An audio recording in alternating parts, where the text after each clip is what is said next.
Hello बच्चों, welcome to your favourite channel study guys. तो आज मैं आपके लिए टर्मिनेटिंग और नॉन टर्मिनेटिंग की डेफिनेशन, एक्सप्लेनेशन और कुछ ऐसे क्वेश्चन की नंबर्स डेसिमल नंबर्स को पी बाई क्यू के फॉर्म में कैसे रिप्रेजेंट किया जाए। क्योंकि मैंने देखा कि कुछ बच्चे बहुत कमेंट कर रहे हैं कि सर वो ड्राइंग वाला वीडियो को छोड़ के उससे पहले आप पी बाई क्यू का बता सकते हैं, क्योंकि ये बहुत ही कॉम्प्लिकेटेड होता है। तो सबसे पहले डेफिनेशन पढ़ लेते हैं और उन्हें समझ लेते हैं। तो terminating a rational number with a finite decimal part. तो पहले इतना का मतलब समझिए। A rational number with a finite decimal part means having a decimal part which continue, वो चलते जाता है, रुकता नहीं है, ठीक। या तो एक एंड पॉइंट पे आके कम्प्लीटली एंड हो जाता है। और उसको सिंपल वे में कैसे समझते हैं, for which a long division terminate after a finite number of step. एक लॉन्ग डिवीजन मेथड से वो नंबर, सपोज कर लीजिए 1/3 है, तो सॉरी इसको ले लेते हैं हम 1/2, ठीक। तो 2/1, तो अब ये डिवीज़न हम करेंगे तो 2 0 0 पिन 1 -1 1 डेसिमल पॉइंट के करें, यहाँ पे 2 आ जाएगा 0.5 at a decimal point it now continue to end, it means it is terminating यानी कि ख़त्म हो जाना। Remainder equals to 0, r equals to 0, ठीक। इसका मतलब होता है terminate. Non terminating a irrational number having a non terminating and non repeating. जैसे टर्मिनेटिंग का मतलब होता है ख़त्म हो जाना, उसी तरह नॉन टर्मिनेटिंग का मतलब होता है नहीं ख़त्म होना।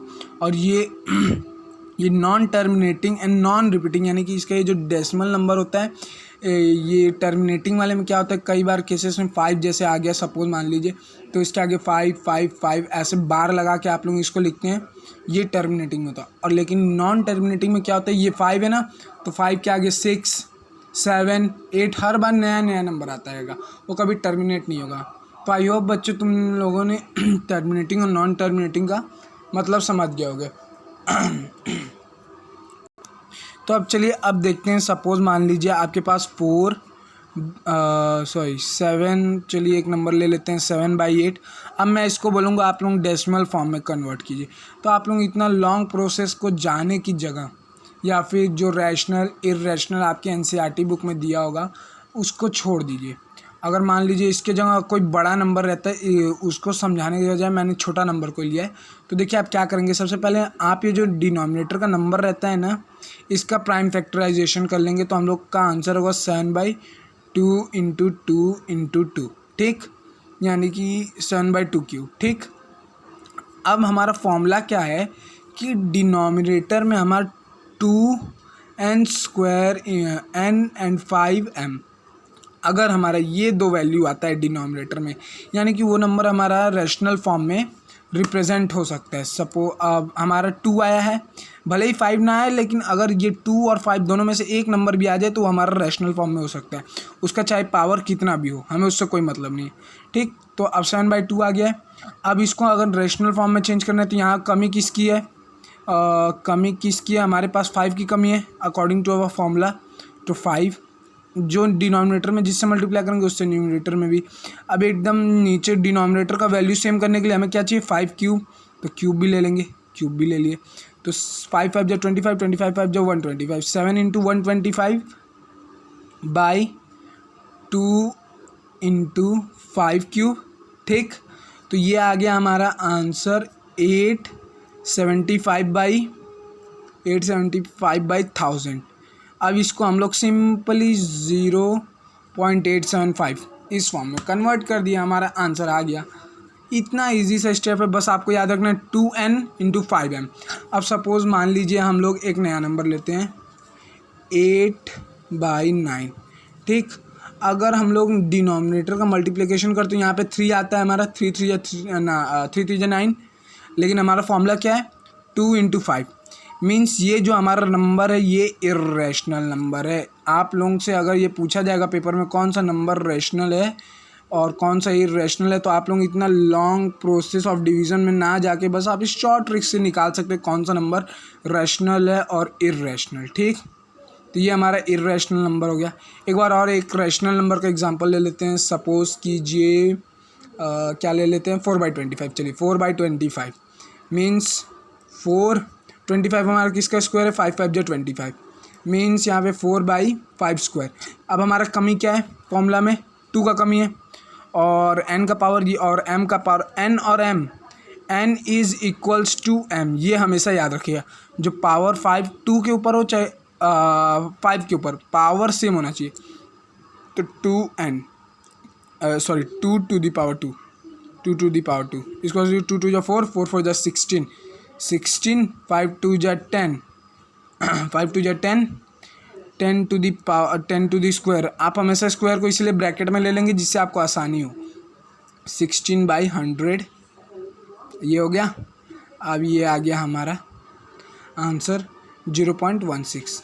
अब ये तो समझ गए बच्चे लोग, आप लोगों को मैं जानता हूँ आप लोग समझ गए होंगे। अगर आप लोगों को मैंने क्योंकि बहुत ही ईजी और स्ट्रीट मेथड से सिखाने का फॉर्म ट्राई किया है, क्योंकि रैशनल फॉर्म को कैसे डेसिमल फॉर्म में लेके जाए।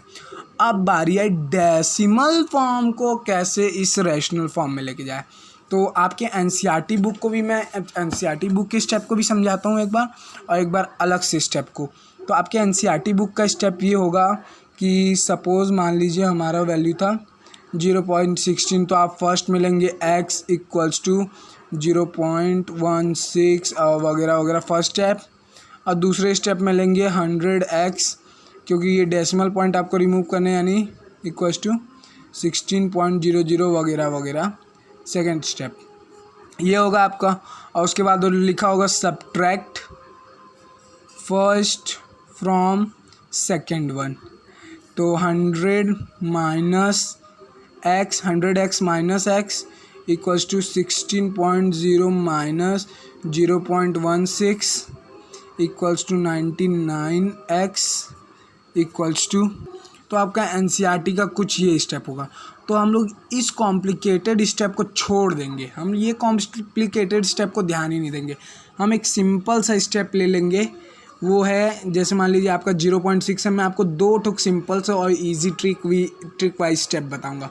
तो सबसे पहले ले लेते हैं एक, ये मान लीजिए हमारा क्वेश्चन था 0.16 को हम लोग कैसे p/q के फॉर्म में सेटअप करें।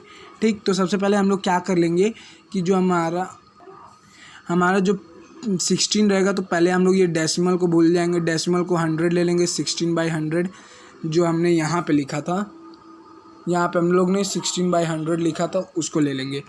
अब क्या करेंगे हम लोग, इन्हें ऐसे नंबर से डिवाइड करेंगे जिससे डिनोमिनेटर और न्यूमरेटर दोनों डिवाइड। तो 4 के टेबल में 16 4 टाइम्स में और 100 25 टाइम्स में। तो हमारा आंसर होगा 4/25 easily solve in p/q form. अब एक और कॉम्प्लिकेटेड क्वेश्चन ले लेते हैं इसी स्टेप से रिलेटेड। इसमें क्या कर लेते हैं, चलिए ले लेते हैं 15.75 एक नंबर। ठीक, अब क्या करना है, डेसिमल पॉइंट कितना नंबर के बाद 2 नंबर, यानी 2 नंबर मीन्स 100। तो अब इसको हम लोग पहले 75/100। अब हम लोग ऐसा कौन सा नंबर ले जिससे ये दोनों डिवाइड हो। तो सबसे पहला चीज़ मैंने आपको 25 तक टेबल याद रखने को बोला और स्क्वायर। तो 125 के टेबल में आता है 25 ठीक, और ये नीचे लास्ट डिजिट 75 है, यानी कि 25 के टेबल में भी आता होगा ये भी। अब चलिए 100 हमारा 25 के टेबल में 4 बार में आता है, 1757 यानी कि 25 1 जा 25, 25 2 जा ये मीन्स 25 6 जा। ठीक है, तो ये आ गया हमारा 63 टाइम्स में, मीन्स हमारा आंसर है इसका 63/4। ये हो गया हमारा स्टेप नंबर 1। और आपका ये एनसीईआरटी वाले स्टेप को भी मैं एक बार आपको समझा दूंगा, लेकिन लास्ट में पहले हम लोग अपने इजी ट्रिकी वे को समझने की कोशिश करेंगे। उसके बाद अगला ट्रिकी वे है, अब हम लोग ले लेंगे 3.2 और इसमें बार लगा देंगे। हम लोग यहाँ वाले क्वेश्चंस में बार नहीं लिए थे। अब ये बार वाला क्वेश्चन में क्या करेंगे हम, जो पहले सबसे पहले कितना नंबर के ऊपर बार लगाए इसका ध्यान देंगे। तो 1 नंबर का वैल्यू लगाए तो उसको हम लोग 10x ले लेंगे। ठीक, इसको ले लेंगे। उसके बाद 3 + 0.2, अगर हम लोग यहाँ से 3 को हटा देते हैं तो 0.2 रहता है, 0.2 लिख लिए। अब क्या करेंगे हम लोग, बहुत ही इजी स्टेप है, बहुत ही इजी स्टेप है। अगर हम लोग इसको इधर लाते तो एक ही, अगर हम लोग 3.2 को सपोज मान लीजिए 0 को इधर लाते तो हम लोग 10 से मल्टीप्लाई करते, ये तो आप लोग जानते ही हैं।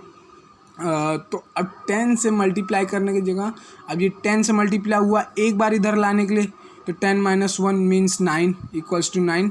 तो अब हम लोग क्या कर लेंगे, नीचे लाइन लिख लेंगे। अब हम लोग आगे क्या करेंगे, 10x इक्वल्स टू, आपको ये वाला मेथड तो आता ही होगा सॉल्व करने का, +/9, 9 3 जा +2। ये फ्रैक्शनलाइजेशन आपको क्लास 5-6 में ही सिखा दिया गया होगा। इतना इजी क्वेश्चंस तो आपको आते ही होंगे। फ्रैक्शनलाइज करना, 9 3 जा 27 +2 29, तो 10x इक्वल्स टू 29/9। ठीक, अब क्या है, जो x का वैल्यू रहेगा इधर पुट कर देंगे, तो x इक्वल्स टू 29/90। आइए एक और क्वेश्चन को सॉल्व करके देख लेते हैं। समझ लीजिए, अगला क्वेश्चन है हमारा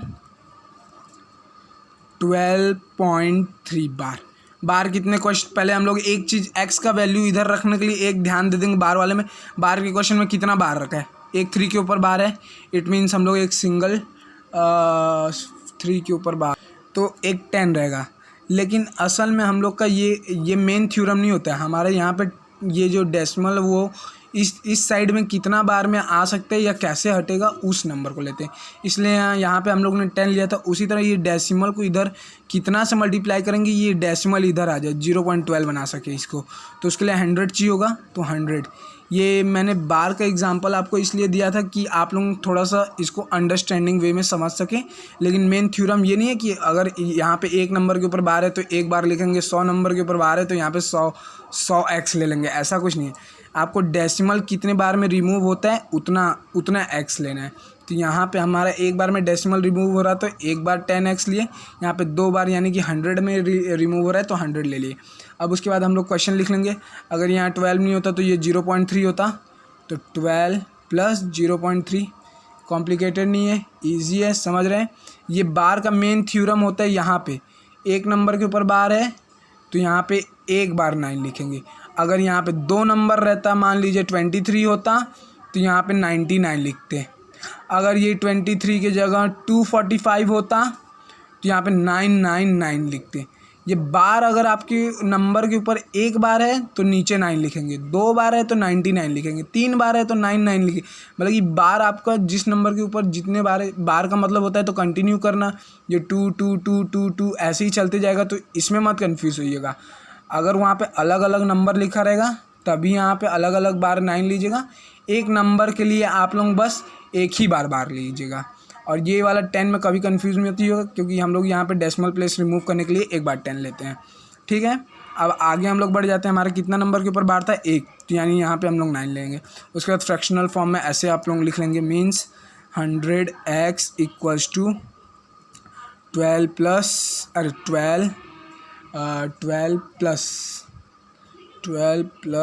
3। ये डेसिमल को हटा दीजिएगा, जीरो में कभी कंफ्यूज नहीं होगा, 0 डेसिमल को हटा दीजिएगा, नहीं तो आपका आंसर गलत हो सकता है, ये ध्यान दीजिएगा हमेशा। अब x इक्वल्स टू 9 12 9 जो हो गया हमारा 108 इंटू 3 108 प्लस 3। इसको आप लोग कभी कंफ्यूज मत होइएगा। 9 3 जा 27 प्लस 2/9, ठीक, बाई 9 इंटू 100। ये तो जानते हैं 100 यहाँ का इधर आ जाएगा हमारा x का वैल्यू जब चेंज करेंगे, तो x इक्वल्स टू हमारा 111/900। तो ये रहा हमारा आंसर। आपको कभी कंफ्यूज होने की ज़रूरत नहीं, क्योंकि ये जो मैं आपको 2 ईजी स्टेप्स बताया हूँ, तो इससे आप लोग कोई सा भी क्वेश्चन जिसमें बिना बार का हो उसमें देखिएगा किस नंबर से डिवाइड हो रहा है, और जो बार वाला हो जितना बार लगाओ अलग अलग नंबर के लिए उतना बार नीचे 9 लीजिएगा, और डेसिमल प्लेस कितने बार में हटा उसके लिए आप 9 लीजिएगा। अब चलते हैं आपके एनसीईआरटी के सॉल्यूशंस के ऊपर। तो चलिए देख लेते हैं एनसीईआरटी बुक्स में कैसे दिया रहता है हमारा सोल्यूशन। तो सपोज़ मान लीजिए एक क्वेश्चन है हमारा एनसीईआरटी बुक का, ठीक, एनसीईआरटी बुक का क्वेश्चन ये मीन्स एनसीईआरटी में हमें इसे कैसे सॉल्व करना सिखाएगा। 0.x है, तो सबसे पहले इसे फर्स्ट केस में हम लोग x ले लेंगे 0.1111 and so on, first case. Second case में क्या लेंगे, डेसिमल प्लेस हटाने के लिए 10x 1.111 dash dash dash dash, second step. अब उसके बाद थर्ड स्टेप में क्या करते हैं, सब्ट्रैक्शन फर्स्ट फ्रॉम सेकेंड,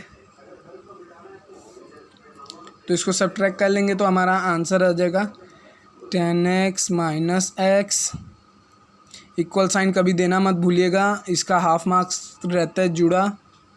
मैं हर बार आप लोगों को ये सब याद दिलाते रहता हूँ क्योंकि ये सब बेसिक चीज़ें होती हैं। आप लोग बड़े क्लासेस में आ चुके हैं, ये छोटे छोटे ये ऐसी छोटे फॉर्म में आपके नंबर कट जाते हैं जिससे आपके नंबर बहुत कम हो जाते हैं। तो ये बेसिक चीज़ों को, छोटे छोटे चीज़ों को ध्यान में देते रहिएगा। 10x minus x equal to 9x, इसको हम लोग माइनस करेंगे तो हमारा आंसर आ जाएगा 1। ठीक, माइनस करना तो आपको आता ही होगा डेसिमल फॉर्म में। उसके बाद x का वैल्यू इक्वल्स टू 1/9। ठीक, अब देखिए इतना छोटे से क्वेश्चन के लिए आपको इतना कॉम्प्लिकेटेड वे संभालना पड़ा। अगर हम लोग यही अपने शॉर्ट मेथड में चले गए होते हैं तो हमें कितना समय लगा था। 10x इक्वल्स टू 1/0 प्लस, सो यहाँ कोई नंबर नहीं रहेगा क्योंकि हमारे पास ये नंबर 0 तक का भी। देखिए यहाँ पे मेरे से भी गलती हो गई थी, मैंने यहाँ पे 0 के लिए x ले लिया था, 10x ले लिया था, जबकि हम लोग बस 0 है तो 0 की अगर यहाँ पे कोई नंबर रहता तभी हम लोग उसका वैल्यू x लेते। तो 9 0 जा, अब हम लोग, आपको तो ये रैशनल फॉर्म में चेंज करना आता है। 9 0 जन 0 होता है, x इक्वल टू, यहाँ पे आपको मैंने सिखाया था 9 0 जा 0 प्लस 1, तो 0 प्लस 1 तो 1 ही रहता है, 1 का फॉर्म है। आपको मात्र 2 स्टेप में आपका आंसर आ गया मेरे इजी ट्रिक से। तो ये आपके ऊपर है कि आप इजी ट्रिक्स को अडॉप्ट करेंगे कि आपकी ये एनसीईआरटी ट्रिक्स के ऊपर। और मैंने आपको बहुत ही ट्राई किया सिंपलेस्ट फॉर्म में ये कोई से भी क्वेश्चन ऑफ रैशनलाइजेशन को, कि उन्हें डेसिमल फॉर्म में कैसे लेके जाएं और डेसिमल फॉर्म से p/q के फॉर्म में कैसे लाएं।